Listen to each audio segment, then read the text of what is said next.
ஷேய் பிரம்மா பிரம்மா பேசுகிறேன்ப்பா. குஜராத் கணக்கு எங்கள் அண்ணன் ஈஸ்வரன் முடிச்சிட்டாருப்பா. மனசு ரொம்ப சந்தோஷம். குஜராத் பெரிய கணக்கப்பா. 7 ஜென்மத்து கணக்கு. எல்லா உலகமே சுற்றி கணக்கு பார்த்தவர் ஐயா ஈஸ்வரன் பரமசிவன் எங்கள் அண்ணன். அவமதிச்சு மாதிரி கொடியை தூக்க மைக்கை பிடிக்க எல்லாம் என்ன காரணம்? பூமியை விளை வச்சு பேப்பர்களை அடித்து நாசம் பண்ணுறான்.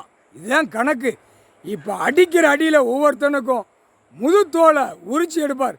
அடி தண்டனை கொடுக்கல, 7 ஜென்மமாக தண்டனை வாங்கலை. இப்போ தண்டனை இவர் தான் கொடுப்பார். பூமியில் இறங்கி கணக்கு போட்ட கணக்கு இவன் எடுக்கலைன்னா என்ன காரணம்னு சொல்லி நீதிமன்றத்தில் உட்கார்ந்தவொடனே கேள்வி கேட்பார். எல்லா அரசியல்வாதியும் கல்யாண மண்டபத்தில் தூக்கி அடைச்சிருவார். ஒரு பிட்டு கூட விட மாட்டார். மைக்கை தூக்கின வார்டு வரைக்கும் காவல்துறைக்கு எல்லாமே தெரியும். அந்தந்த ஸ்டேஷன், அந்தந்த மாவட்டம், அந்தந்த சிட்டி கிராமம் எல்லா கட்சிக்காரனையும் தூக்கி அடைச்சிருவார். ஆணும் பெண்ணும் புரிஞ்சுக்கடா. பெண்ணும் தூக்கிடுவார், உள்ளே கொண்டு போய் அடைச்சிருவார். ஒரு வேலை பார்க்காம ஒரு கொடியை தூக்கி ஒரு பேப்பரை அடித்து விட்டு பேப்பரால் அசிங்கம் பண்ணிட மொட்டா பேலை.